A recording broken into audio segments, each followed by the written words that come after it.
अस्सलाम वालेकुम दोस्तों। एहसास कहानियाँ चैनल में आप सबको खुशामदीद कहते हैं। मैं शादी से पहले ही हामिला हो गई। मुझे पता भी नहीं था ये बच्चा किसका है और किसने मेरे साथ ज़्यादती की है। मेरी सिर्फ अम्मा थी। मैं उनको लेकर शहर चली आई और जब बच्चा पैदा हुआ तो नर्स ने बच्चा दिखाया तो मेरी चीखें निकल गई, क्योंकि वो बच्चा तो। एक हफ्ते बाद मेरी शादी थी। मेरी वालिदा के साथ मेरे अब तक बाजार के कई चक्कर लग रहे थे। 1 महीने से मैं बाजार के चक्कर काट काट कर थक चुकी थी, लेकिन आज शायद मैं बेहद थकन से चूर हो चुकी थी, या शायद धूप बहुत तेज थी। मैं बाजार में चली तो गई थी, लेकिन मेरा सर बुरी तरह से चकरा रहा था। गर्मी की शिद्दत के मारे मेरा जी मतलाए जा रहा था। मैंने अम्मी से कहा, मेरी तबीयत बहुत ख़राब हो रही है। वो मुझे डॉक्टर के पास ले गई। डॉक्टर ने मेरी कैफियत सुनकर चंद टेस्ट लिख कर दिए, लेकिन जब उनकी रिपोर्ट मेरे हाथ में आई तो मेरा सर बुरी तरह से चकरा गया था। मुझे लगा डॉक्टर को कोई गलत फहमी हुई है या ये रिपोर्ट गलत है। यही हालत मेरी वालदा की भी थी। वो हक्का बक्का मुझे देखे जा रही थी और मुझे ये लग रहा था जैसे मैं कुछ ना करके भी उनके सामने मुजरिम हो चुकी हूँ। मैं बमुश्किल जब्त बांधे घर पहुंची थी कि मेरी वालिदा घर आते ही रोने लगी। कहने लगी, ये तुमने क्या किया शफक? किसका गुनाह तुम अपने वजूद में पाल रही हो?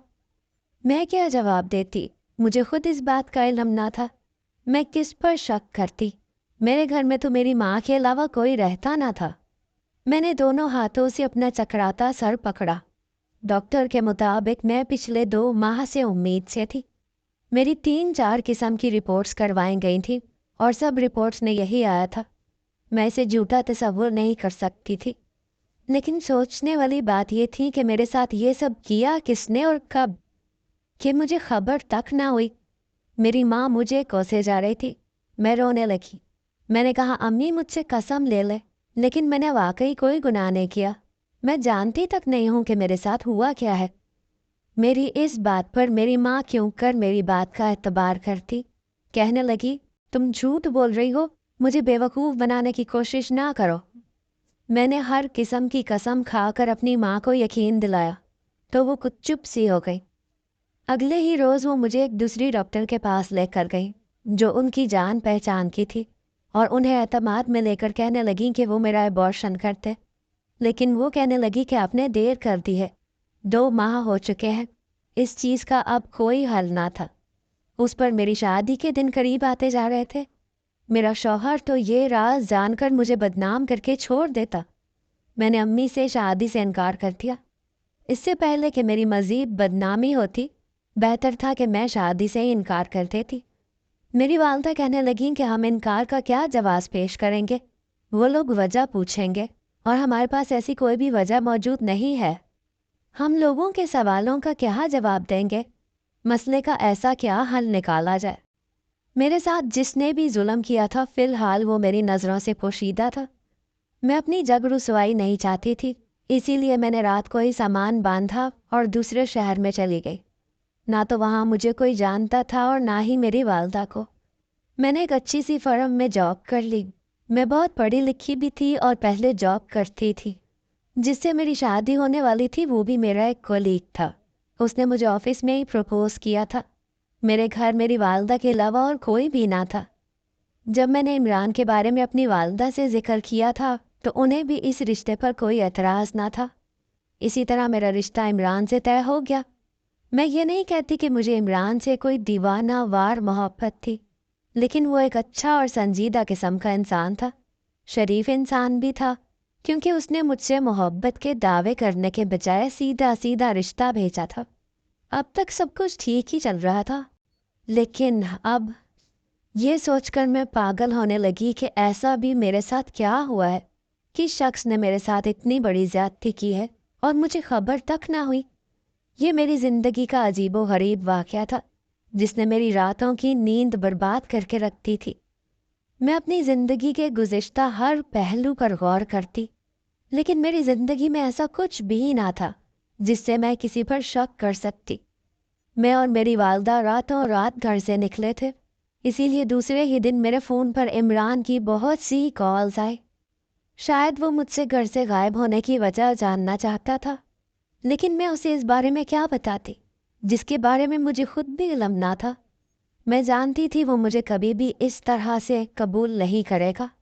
ایک بار باتوں باتوں میں اس نے مجھے کہا تھا، شفق، میں سب کچھ برداشت کر سکتا ہوں لیکن بے وفائی ہرگز نہیں۔ میں بے وفا ہرگز نہ تھی، لیکن نہ جانے کیسے بدکار ہو چکی تھی۔ میری والدہ بھی اس وجہ سے بیمار رہنے لگی تھی۔ یا میں نے یہی کہا تھا کہ میں شادی شدہ ہوں اور میرا شوہر بیرون ملک میں رہتا ہے۔ میرے پاس اس کے علاوہ اور کوئی چارہ نہ تھا کہ میں جھوٹ بولتی۔ سننے اور کہنے میں بہت عجیب لگتا ہے کہ میں نہیں جانتی تھی کہ میں کس کا گناہ اپنے وجود میں پال رہی تھی۔ دن بدن میری طبیعت عجیب ہونے لگی، مجھے خود سے گھن آتی رہتی، میں روتی رہتی۔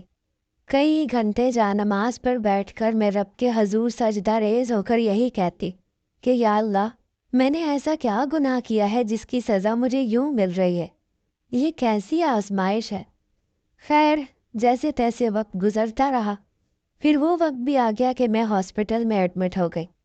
میں نہیں جانتی تھی کہ میرے بچے کا باپ کون ہے، میں کس کی اولاد کو پالنے پر مجبور ہوں۔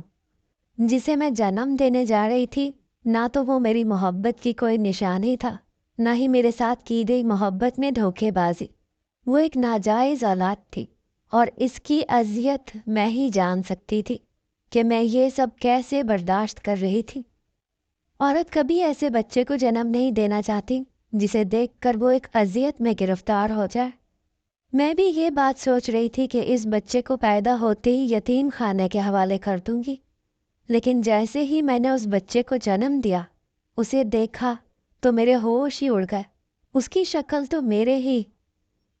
یہ ان دنوں کی بات ہے جب میں اپنے آفس میں کام کے سلسلے میں آفس کی ٹیم کے ساتھ مری گئی تھی۔ میں ایک آرکیٹیکچر تھی، نقشے بناتی تھی، میرا یہی کام تھا۔ ہم مری بھی اسی سلسلے میں گئے تھے۔ وہاں پر ایک ہوٹل کا نقشہ بنانا تھا اور اس کی تعمیر بھی کروانی تھی۔ اس ٹیم میں شامل چند لوگ اور بھی تھے۔ ہم سب کے کام کی نوعیت ایک جیسی ہی تھی۔ ہماری پوری ٹیم کے لیے ہمارے باس نے ایک ہوٹل کے چند کمروں کو بک کروا رکھا تھا۔ عمران ہمارے ساتھ نہیں گیا تھا کیونکہ انہی دنوں اس کی والدہ بیمار تھی۔ جس دن ہم مری پہنچے تھے اس وقت جنوری کا مہینہ تھا۔ ہر سو برف باری شروع ہو چکی تھی، اسی لیے راستے میں اکثر برف کی زیادتی کی وجہ سے بند ہو جاتے تھے اور کئی دن ہمیں ہوٹل میں ہی قید ہو کر گزارنے پڑتے تھے۔ یہ ان دنوں کی بات ہے جب برف باری نے شدت اختیار کی تھی اور مری آنے والوں کی بڑی تعداد ایک خطرناک حادثے کا شکار ہو گئی تھی۔ گاڑیاں راستے میں برف کے باعث پھنس گئی تھیں اور لوگ وہیں گاڑیوں میں ہی ٹھٹھرتے ہوئے جان سے ہاتھ دھو بیٹھے تھے۔ یہ سانحہ ایسا تھا کہ ہر دل کو تڑپا کے رکھ گیا تھا۔ ہوٹلز کے کمروں کی قیمتوں میں ہوٹل کے مالکان نے 3 گنا اضافہ کر دیا تھا۔ انہی دنوں ہم بھی اپنے ہوٹل کے کمرے میں قید ہو کر رہ گئے تھے۔ سردی کی شدت اتنی تھی کہ کمرے کے ہیٹر تک کام نہیں کر رہے تھے۔ مجھے یاد آنے لگا کہ انہی دنوں ہوٹل پر گاہکوں کا رش بہت بڑھ گیا تھا۔ لوگ ہوٹل کا کرایہ لاکھوں میں دینے کو بھی تیار تھے۔ بہت سے لوگوں نے انسانی ہمدردی کے تحت اپنے کمرے میں ہی لوگوں کو ٹھہرانا شروع کر دیا تھا، لیکن میں نہیں جانتی تھی کہ میرے ساتھ ایسا گھناؤنا کھیل بھی وہاں کھیلا جا سکتا ہے۔ ایک رات میرے کمرے کا دروازہ بڑی زور سے دھڑدھڑایا گیا تھا۔ میں سردی کے مارے اس دن ڈبل رضائی میں بھی کانپ رہی تھی۔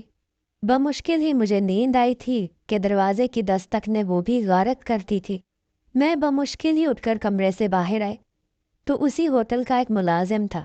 مجھ سے کہنے لگا کہ ایک فیملی اس پہر میں بڑی مشکل سے اس ہوٹل تک پہنچی ہے اور ان کی بچی بھی بہت بیمار ہے۔ ہوٹل کا کوئی کمرہ بھی خالی نہیں ہے۔ اگر آپ ایک رات کے لیے انہیں اپنے کمرے میں ٹھہرا لیں تو یہ آپ کا ان باپ بیٹی پر احسان ہوگا۔ میں کچھ دیر تو یہ سوچتی رہی کہ میں کیا کروں اور کیا نہیں، لیکن میں نے انسانی ہمدردی کے تحت اجازت دے دی۔ کچھ ہی دیر میں ایک 30-32 سالہ نوجوان ایک 7 سالہ بچی کو گود میں لیے میرے سامنے کھڑا تھا۔ وہ شخص اس وقت بے حد پریشان حال لگ رہا تھا۔ اس نے کمرے میں آتے ہی اپنی بیٹی کو فوراً سے بیڈ پر لٹا کر اس پر رضائی اوڑھا دی۔ وہ بچی بری طرح سے کانپ رہی تھی۔ وہ شخص خود بھی ایک موٹی جیکٹ پہنے ہوئے تھا۔ مجھے مشکور نظروں سے دیکھنے لگا، کہنے لگا میں آپ کا شکریہ کن لفظوں میں ادا کروں؟ अगर आप मुझ पर ये एहसान ना करती तो मेरी बच्ची को ना जाने सर्दी के मारे क्या हो जाता। मैंने कहा कोई बात नहीं। वो कहने लगा बस मैं उसकी बेटी का ख्याल रख लूँ। वो मेरे कमरे से बाहर चला गया।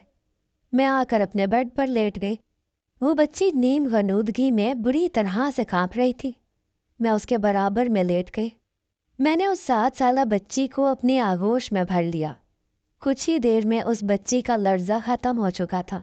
अब वो बच्ची गहरी नींद सो चुकी थी। रात भर बर्फबारी होती रही। सुबह भी यही सिलसिला जारी था। सर्दी की शिद्दत मजीद बढ़ चुकी थी। सुबह जब वो बच्ची जागी तो मुझे अपने पास देखकर घबराने लगी। मुझसे कहने लगी कि उसे उसके बाबा के पास जाना है। मैं ये तो नहीं जानती थी कि उसका बाप कहाँ था। मेरे पास तो उस शख्स का नंबर तक ना था। मैंने उसे बहुत समझाया कि उसके वालिद अभी आ जाएंगे, लेकिन वो रोने लगी। मैंने कमरे से बाहर निकलकर दाएं बाएं जानिब देखा कि शायद मुझे उसका बाप कहीं नजर आ जाए, लेकिन कॉरिडोर बिल्कुल खाली था। मैंने मुश्किल से उस बच्ची को चुप करवाया, फिर एक मुलाजिम से कहकर नाश्ता मंगवाया, लेकिन उसका बाप वापस नहीं आया। सुबह से दोपहर हो चुकी थी, लेकिन उस बच्ची के बाप का कुछ पता ही ना था।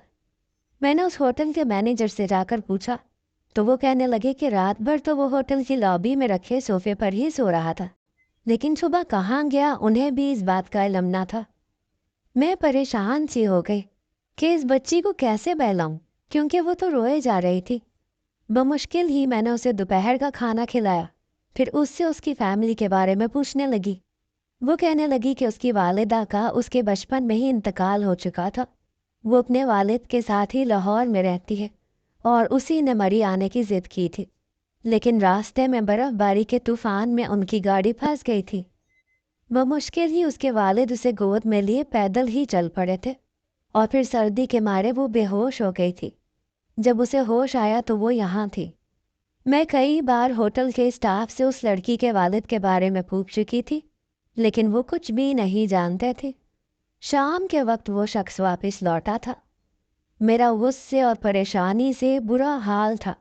वो बच्ची अपने वालिद को देखकर उसके साथ जा लगी और मैं उस शख्स पर बरस पड़ी। मैंने कहा आपके अंदर ज़रा सा भी एहसास जिम्मेदारी है? आपकी बच्ची सुबह से रो रो कर बेहाल हो चुकी है और आप हैं कि होटल से ही गायब थे। मेरी बात सुनकर उसने खिफ़्फ़त से नज़रें झुका ली। कहने लगा मैं बहुत माजरत चाहता हूँ मोहतरमा, लेकिन सुबह होते ही मुझे ये मालूम हुआ था कि रात की बर्फबारी के तूफान से बहुत सी गाड़ियाँ बर्फ़ के नीचे धंस चुकी थीं और रेस्क्यू टीम की तरफ से लोगों की फौरी मदद का ऐलान हुआ था, इसीलिए मैं वहाँ चला गया था। बहुत से लोग जान से हाथ धो बैठे हैं, लेकिन बहुत से लोगों की जान हमारी बरवक्त मदद की वजह से बच गई है। बस मुझे वहाँ पर इतना वक्त लग जाएगा मैं नहीं जानता था। यह सुनकर मेरा सारा गुस्सा जाता रहा। वो शख्स एक नेक काम पर ही गया था। वो मुझसे कहने लगा आज रात भी ऐसे ही तूफान की पेशगोई की गई है, कल शाम तक शायद कोई हल निकल आए। जैसे ही रास्ते कुछ साफ हुए मैं फ़ौरन से वापस चला जाऊंगा। आपने मेरी वजह से बहुत ज़हमत उठाई है। वो वजाहत देने लगा। मैंने कहा कोई बात नहीं, आपने जो भी किया है लोगों को बचाने के लिए ही किया है, और ऐसे मुश्किल वक्त में ही हम लोग एक दूसरे का साथ नहीं देंगे तो क्या फ़ायदा ऐसी इंसानियत का। मेरी बात पर वो कदरे पुरसकून हुआ था। रात तक वो उसी कमरे में रहा, मुझसे मेरे बारे में भी पूछता रहा और अपने बारे में भी बताता रहा। वक्त भी तो किसी तौर पर गुजर ना रहा था। कहने लगा उसकी लव मैरिज थी और बेटी के पैदाइश के बाद उसकी बीवी बीमार रहने लगी थी। उसकी बेटी 2 साल की थी जब उसकी बीवी इंतकाल कर गई, लेकिन उसके बाद वो किसी को अपनी ज़िंदगी में शामिल नहीं कर सका, क्योंकि उसे ये डर लाहक था कि दूसरी औरत उसकी बेटी के साथ सौतेलों जैसा सलूक ना करे। रात को वो शख्स कमरे से बाहर चला गया था। फ़ोन के सिग्नल तक बंद जा रहे थे। मैंने अपने फ़ोन को एक नज़र देखा तो चंद मैसेजेस आए हुए थे। इमरान मेरी खैरियत दरियाफ्त कर रहा था। मेरी वालिदा मेरे लिए बेहद परेशान थी, लेकिन फ़ोन के सिग्नल बहुत कम आ रहे थे। मुझे सबसे ज़्यादा फ़िक्र अपनी वालिदा की थी, जो मेरी वजह से परेशान थी। वो बच्ची कब की सो चुकी थी। मैंने खिड़की से पर्दा हटाया कि शायद फ़ोन के सिग्नल कुछ बहाल हों तो मैं अम्मी को अपनी खैरियत बता सकूं।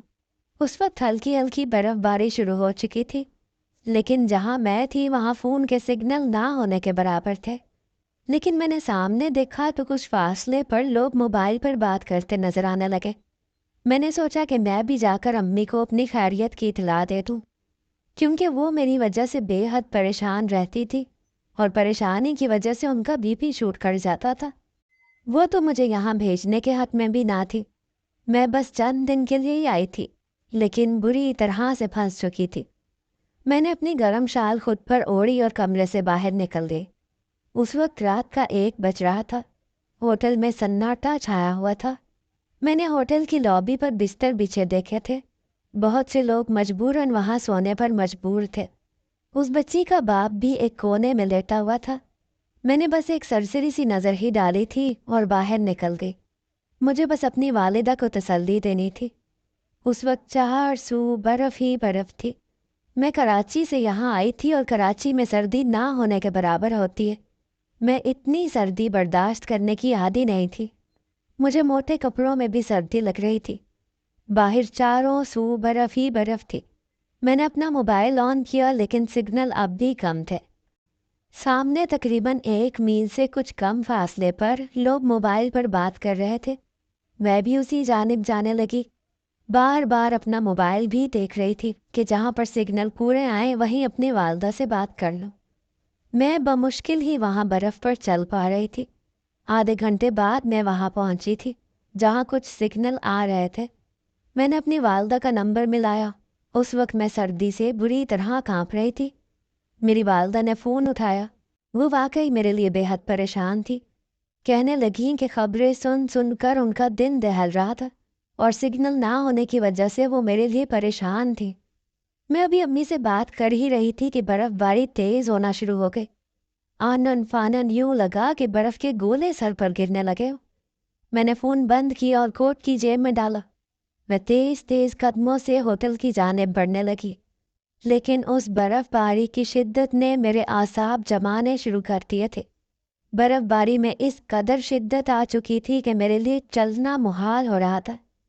उस पर यख बसता हवा मेरे चेहरे को जमा रही थी। मैं सांस भी ठीक से नहीं ले पा रही थी। मैं इसी मुश्किल से दो चार थी कि मेरा पाँव बर्फ़ के अंदर ऐसा धंसा कि मैं मुंह के बल गिरी। मुझे लगा कि बर्फ़ के नीचे से ज़मीन गायब हो चुकी हो और मैं बर्फ़ में धंसने लगी हूँ। उस पर बर्फ़ आसमान से यूं बरस रही थी कि जैसे हर चीज़ को अपने लपेट में ले लेगी। सर्दी के बारे में उठ नहीं पा रही थी। वो हवा इस कदर तेज़ थी कि मुझसे बर्दाश्त नहीं हो पा रही थी। मैं उठने की बहुत कोशिश कर रही थी, लेकिन नाकाम थी। मुझे लगा कि अब मैं ज़िंदगी से हाथ धो बैठूंगी। मेरी सांसें मुझे डूबती हुई महसूस हो रही थी। कुछ ही देर के बाद मैं होश से गाफिल हो गई। जब मुझे होश आया तो मेरा पूरा वजूद आग से तप रहा था। मेरा पूरा वजूद दर्द से चूर था। मैं दर्द के मारे कराह रही थी। मैंने बमुश्किल आंखें खोली तो अपने होटल के कमरे में थी। वो बच्ची मेरे पास बैठी मेरे हाथ दबा रही थी। सामने सोफे पर उसका बाप नजरें झुकाए बैठा था। मुझे लगा था मैं मर चुकी हूँ। मुझे किसने बचाया था और मैं यहाँ कैसे पहुँची थी? मैंने उठने की कोशिश की। वो बच्ची अपने वालिद को पुकारने लगी। कहने लगी, बाबा, आंटी को होश आ गया। ये सुनकर वो शख्स किसी गहरी सोच से बाहर आया था। फिर उठकर मेरे पास आ गया। मुझसे मेरी खैरियत पूछने लगा। कहने लगा वो मुझे बाहर जाते हुए देख चुका था, इसीलिए जब बर्फ़ का तूफान शुरू हुआ तो बाहर निकलकर मुझे ढूंढने लगा। जब मैं उसे बर्फ़ पर बेहोश पड़ी नजर आई तो वो मुझे उठाकर कमरे में ले आया। इसके बाद वो खामोश सा हो गया था। मैं उसकी मशकूर थी कि उसने मेरी ज़िंदगी बचा ली, लेकिन ये मालूम न था कि इस दौरान वो मेरे साथ क्या कर चुका था। मुझे 24 घंटे बाद होश आया था। मैं हॉस्पिटल में बैठी उस बच्चे को देख रही थी। उस बच्चे के नकूश बिल्कुल उस बच्ची और उस शख्स जैसे थे। वो उसी का बेटा था। उस रात उसने ही मेरे साथ गुनाह किया था जब मैं बेहोश थी, लेकिन मैं बेखबर थी। अगले ही रोज़ शाम तक रास्तों को काफ़ी हद तक साफ कर दिया गया था। वो शख्स मुझसे नज़रें नहीं मिला पा रहा था। बार बार यही कह रहा था कि मैं उसकी गलती को माफ़ कर दूं, क्योंकि वो मजबूर था। मैं उसकी बात को समझ ही नहीं पाई। مجھے لگا شاید وہ میری جان بچانے کے لیے مجھے برف سے اٹھا کر کمرے تک لایا تھا، اسی لیے یہ بات کر رہا تھا۔ وہ اپنی بیٹی کو لے کر واپس جا چکا تھا۔ میں بھی چند دن بعد واپس لوٹ آئی تھی، کیونکہ جس قدر برف مری میں پڑ چکی تھی تعمیراتی کام رک چکے تھے۔ پھر عمران کے گھر والوں نے بھی شادی کی جلدی مچا دی تھی۔ 2 ماہ کیسے گزرے میں سمجھ ہی نہیں پائے، اور اب اس بچے کو دیکھ کر مجھے سب کچھ یاد آ گیا تھا۔ میں اس بچے کو دیکھ کر پھوٹ پھوٹ کر رونے لگی۔ کیسا احسان فراموش شخص تھا۔ میں نے اسے پناہ دی تھی، اس کی بچی کو سنبھالا تھا، اور اس نے میری بے ہوشی کا ناجائز فائدہ اٹھایا تھا۔ اس سے بہتر تھا کہ وہ مجھے مرنے دیتا، کیونکہ جو زندگی اس نے مجھے بخشی تھی میرے لیے موت سے بدتر تھی۔ گھر واپس آ کر میں نے اپنی والدہ کو ساری حقیقت سے آگاہ کر دیا۔ میں نہیں جانتی تھی کہ وہ شخص کون ہے، کہاں رہتا ہے، یہاں تک کہ اس کا نام کیا ہے، جس کے بچے کی میں ماں بن چکی تھی۔ میں نے اپنی زندگی سے سمجھوتا کر لیا تھا۔ ابھی میرا بچہ چند ماہ کا ہی ہوا تھا کہ میں نے اسے اپنی امی کے حوالے کر دیا اور خود جاب کرنے لگی۔ ایک بار گھر آئی تو سامنے اسی شخص کو اپنی والدہ کے پاس بیٹھے دیکھا تو دنگ رہ گئی۔ اس کی بیٹی بھی اس کے ساتھ تھی، خود بھی کچھ بکھری سی حالت میں تھا، شیخ بھی بڑی ہوئی تھی۔ مجھے دیکھ کر کھڑا ہو گیا، اب بھی کسی مجرم کی طرح سے نظریں جھکا گیا تھا۔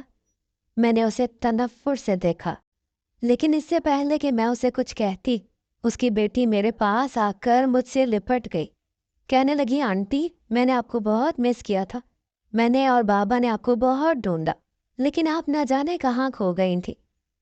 میں نے اس بچی کو کوئی جواب نہ دیا۔ میری والدہ میرے پاس آئی، کہنے لگیں کہ اس شخص کو اپنی غلطی کا احساس ہو گیا ہے، کب سے وہ ہماری تلاش میں تھا، اب جا کر ہمیں تلاش کر پایا ہے، تم سے معافی بھی مانگنا چاہتا ہے اور نکاح بھی کرنا چاہتا ہے۔ میں نے یہ سن کر ایک نفرت بھری نظر اس پر ڈالی تھی اور اس کے پاس جا کر کھڑی ہو گئی۔ وہ نظریں جھکائے کسی مجرم کی طرح سے میرے سامنے کھڑا تھا۔